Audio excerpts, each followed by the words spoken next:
এই হ্যালো, শোন না বলছি। হ্যাঁ বল। হ্যাঁ শোন না বলছি, তোর সাথে পল্লবীর কোনো যোগাযোগ?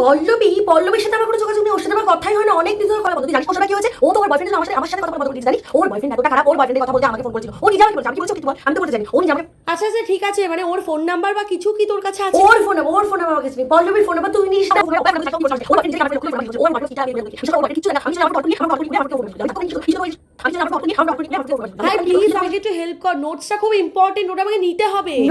নোটসের জন্য যারা ফোন করছে জানি নোটস আমি তোকে তোর কত কথা বল। আমি বললাম আমি হচ্ছে তোমার টপিক জানি আমি হচ্ছে মেসেজ করে টপিক নিয়ে আসি এবং গিয়ে ইনফেক্ট সার্চ করে এবং সেটা আমি নিজে আমি জানি আমি তো না বলে যাচ্ছি ওটা কি বলো আমি জানি। আরে ভাই আমি জানি কি। আরে নয়, আমি তোকে বারে বারে একটা কথা বলছি, তো ওটা কিসের দিকে ও আর কথা বলছিস জানিস? ওটা দিকে ফলো করছিস আমি একটা কথা বলতে লাগতো এবং বলছিস ওর বলছিস আমি তিনটা ও খারাপ এই তোর কথা বলা শেষ হলে আমার কথাটা একটু শুনবি? পল্লবী আমার কাছ থেকে নোটস নিয়েছে, আমার নোটসটা পল্লবীর কাছে আছে, সেটা আমাকে নিতে হবে, তার জন্য আমি ফোন করছি। ও মানে তোর নোটস ওর কাছে রয়ে গেছে, সেটা তুই নিতে চাইছিস, তার জন্য তোর ফোন নাম্বার লাগবে। ও আচ্ছা আচ্ছা, হ্যাঁ মানে আমি লাগবে না আমার, আর আমি অন্য কারো থেকে নিয়ে নিচ্ছি, তুই ছেড়ে দে। মাথা খারাপ করে দিল একদম। Bye bye, tata, good bye.